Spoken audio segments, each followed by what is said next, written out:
The Tucson first appeared back in 2004. It offered an SUV with reliability, practicality and a decent warranty. You can get it in two-wheel drive, four-wheel drive and a range of powertrains. The diesel's now gone. But this is the jewel in the crown of the Hyundai fleet. It sold 7 million worldwide and 1.4 million in Europe. And this is a brand new Tucson PHEV. Welcome to Planet Auto.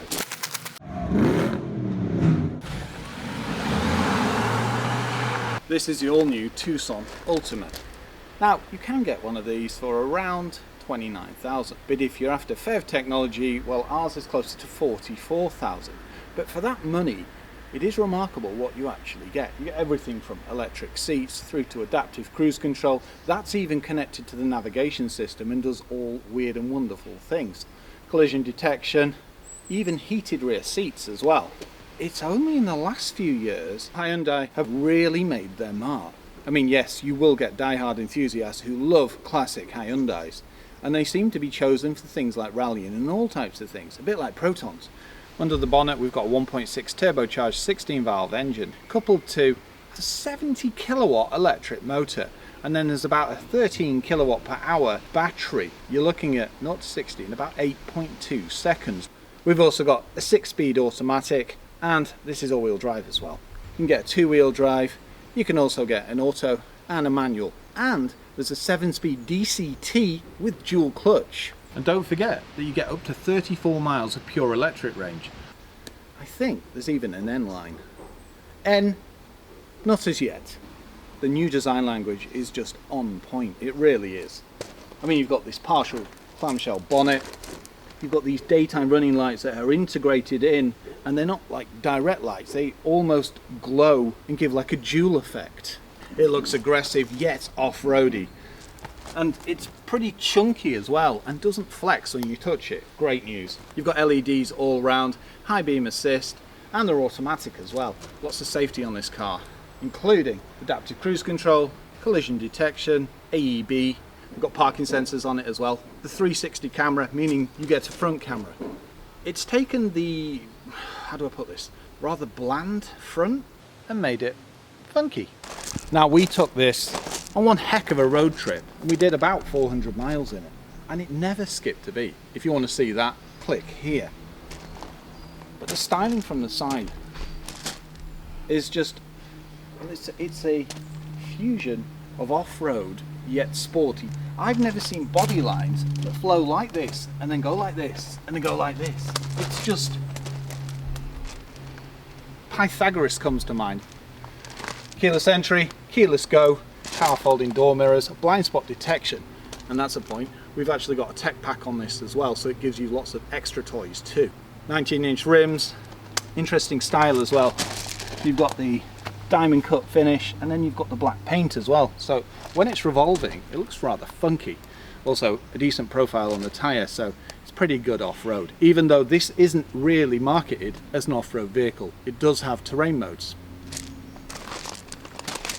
Nice chunky side skirts, including doors that cover the sills. And this is where you charge it. No rapid charge, type 2 and home charge. Now at SMMT, this car really got me, especially with this. I think this bit's fantastic, and you do see something similar to it on the Kona. And this is going to be the design language I expect we'll be seeing on the rest of the Hyundai range moving forward. Chunky spoiler, parking sensors, and LED rear lenses as well, with a light bar that stretches the full width of the boot. Very snazzy. Proper twin exhausts, and it really suits this, especially with this rear diffuser style back. Now, the interesting thing about the rear is where they put the Hyundai logo. It's essentially on the rear windscreen, but in black and white it really works. Other colours I don't actually know. It's a bold move to move it, but I understand why they've done it, because this needs to be far cleaner.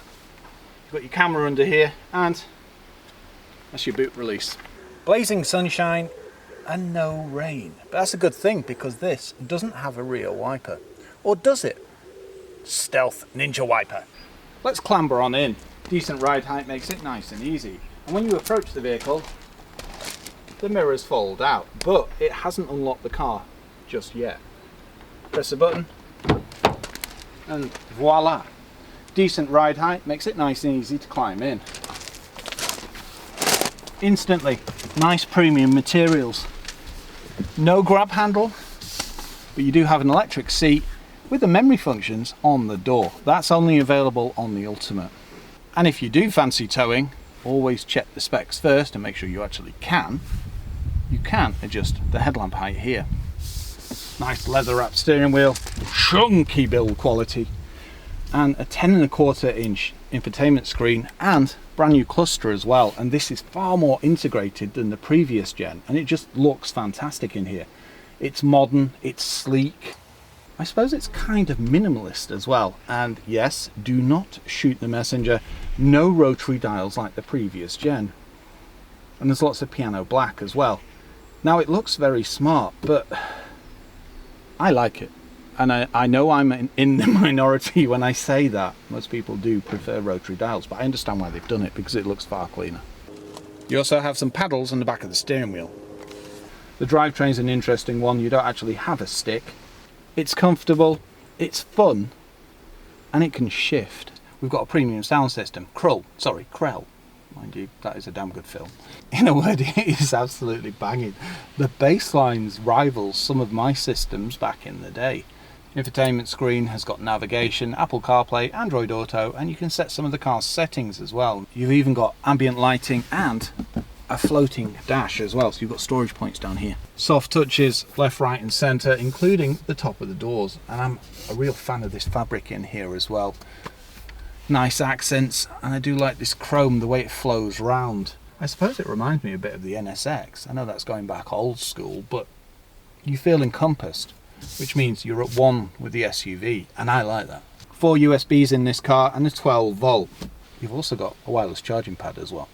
Also rain sensing wipers, auto lights, and adaptive cruise control. And it's got stop go on the motorway as well. And if you're sat in traffic for say 2 minutes, it will then give you a bit of a warning saying apply the accelerator, and then it'll start the system up again and it'll pull away. It's very responsive, and I'll show you more about that in the driving.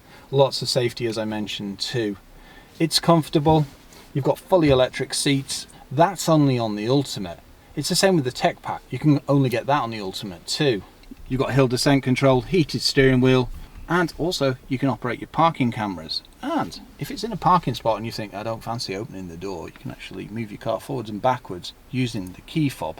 You've got heated and ventilated seats, and the ventilated seats were a lifesaver on our jaunt down to the Electric Vehicles Festival. I foolishly decided to leave on my big regatta weatherproof jacket. I whacked this on and it cooled me straight down. Decent door pocket, and you've got a padded armrest as well, so a great driving position. Adjustable steering wheel height and reach. The seats hold you well, and after our 4 hours sat in the car, we got out feeling refreshed. It was rather nice. Now, one thing I have noticed is there's only 4-way adjustment in the seat. Decent storage throughout. Nice tray here, 2 cup holders, and under here, get my lunch in there, yogurts, cheeses, you name it. Decent size, big manual, and a panoramic sunroof with a blind. One thing to note, your petrol release here on your little panel, it took me a while to find it because I just didn't expect it to be there. Every time I look at this vehicle, I see something different. I mean, just look at this styling here. I should be talking about the interior, but it just keeps catching my eye. Even these roof bars that you can't really see because they blend so well. Nice wide opening door. And that's a decent door opening too.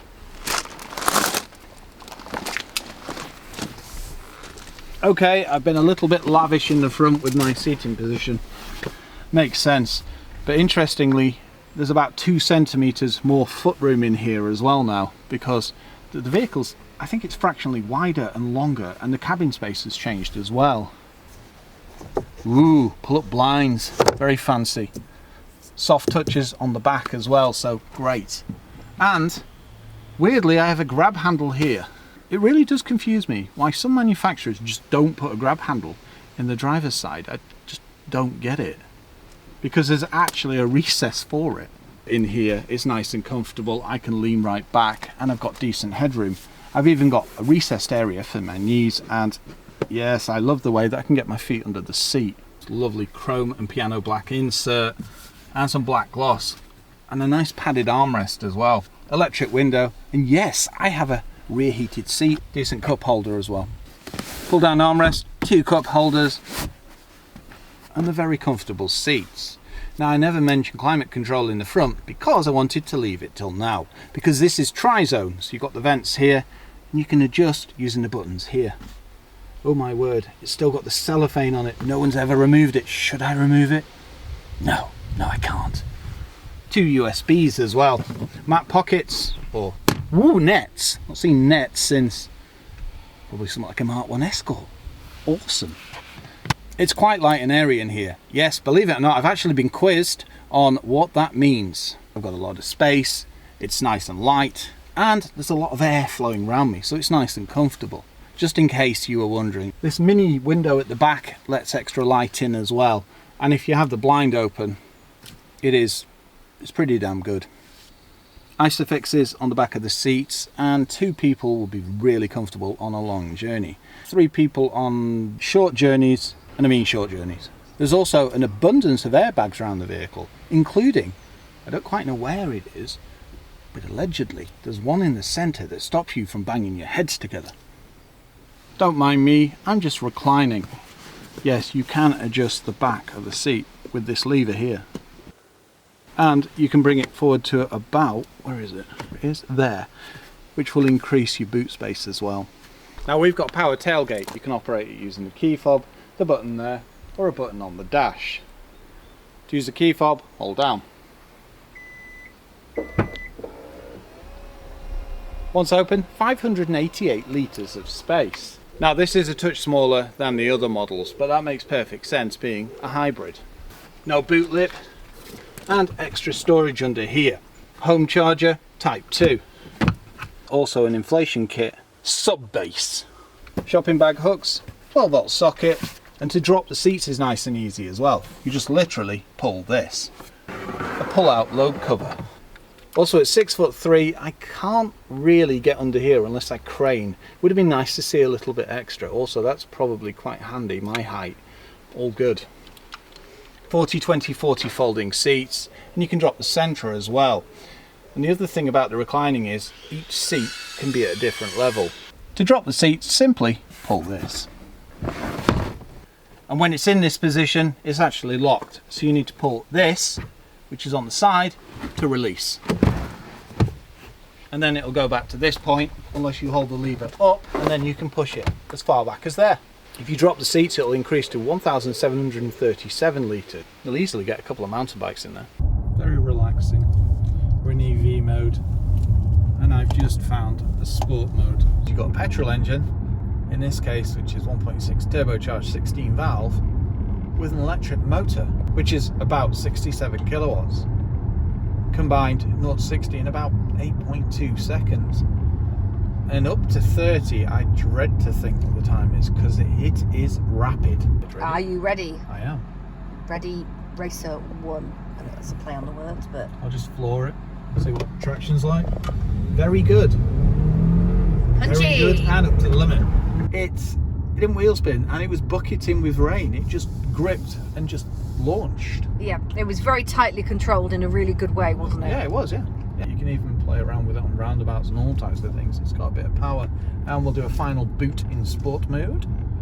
So, are you the ready? road is clear, and let's just launch it. So that's a kick down, and there we go. National speed. And I mean, just look at that. Throw it around, and it's great fun, and it will keep going. There's lane keep assist going. Get on the right side of the road. So we're in sport mode, so it should use both powertrains.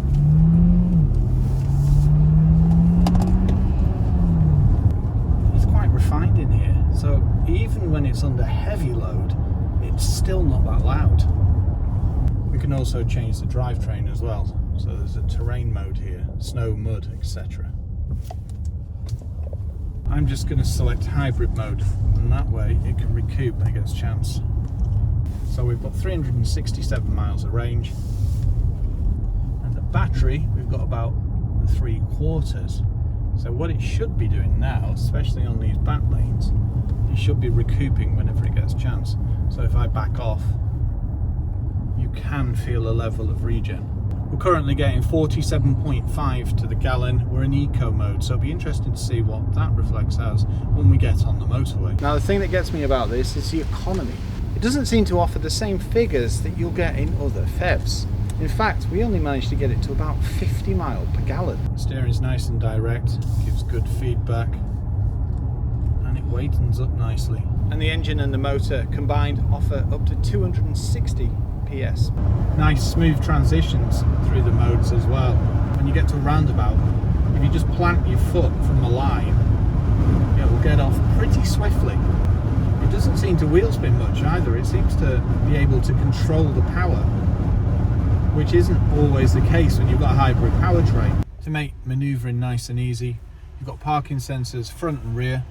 Also, if I press P here, we've got front camera, 360 camera, and a reversing camera, and cameras here and here. And if you've noticed, it's doing stop start in motorway traffic as well. Yes, I know you're not supposed to do this, but it's under control here, and as you can see, it's steering itself and pulling away at the same time. Now obviously the faster you get, the more alarmed it will get. So there you have it. I've got my hand on the steering wheel, so it does have a system that detects whether you've got your hands on the wheel. It's amazing how advanced these systems are nowadays, And that's isn't it? This is the kind of thing we saw in the Tesla, wasn't it? You always wonder what the back of your car looks like, don't you? So there is a Tucson. Hey! Irish plates as well, that looks like. Yep. Because we've got the tech pack, we've got the adaptive suspension. Now everybody seems to be raving on about how the adaptive suspension just isn't as good as the standard suspension in sport mode for some reason, and no, I totally disagree. It gives you more feeling, which it's supposed to, and it's perfect in heavy rain as well. It just feels more sure-footed. Oh no, look at this again. Vital forward safety functions are limited. I'm not surprised, mate. It's like driving through a flash flood. With prolonged motorway driving is, if the vehicles in front come to like a sudden stop and you hit the brakes, you do notice it notch down a gear. So the transition's far smoother going up, and if it's at, say, a more moderate speed.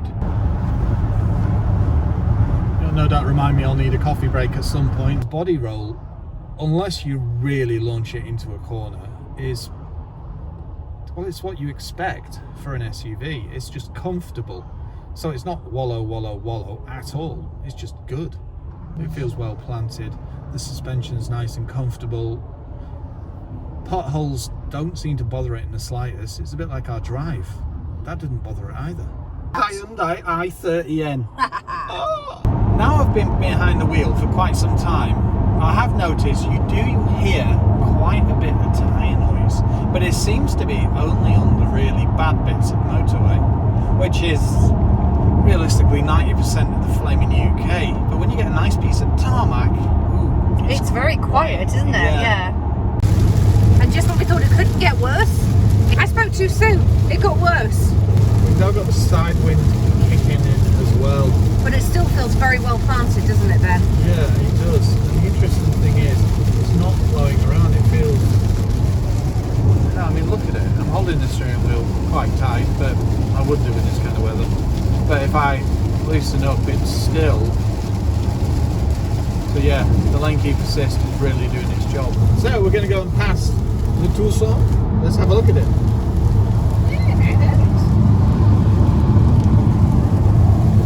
Tucson passes the Tucson. It's all fun and games. It is. It's a nice vehicle to do it in, like we keep saying. It is. It offers everything you need. It's got decent turning circle and lots of safety as well, including blind spot detection, adaptive cruise, lane AEB. keep assist. Exactly. The list goes on. It's far superior to the earlier gen. It really is. Very nicely done. Well, that's it. The people we've been chatting to today, even though it was an EV show, a lot of people really did like this, didn't they? Yeah, they really appreciated what they were looking at when they could see that it was a hybrid. They were like, yeah. ooh. Well, that's it. The bottom line is, not everybody's ready to jump into EV. I mean, we were talking to some real first-time adopters, weren't we, today? Yes. And real advocates of EV technology. But if you're wanting to take that kind of step, in our opinion, the best way is a hybrid. Because you don't have your range anxiety and you've always got your petrol engine as a backup.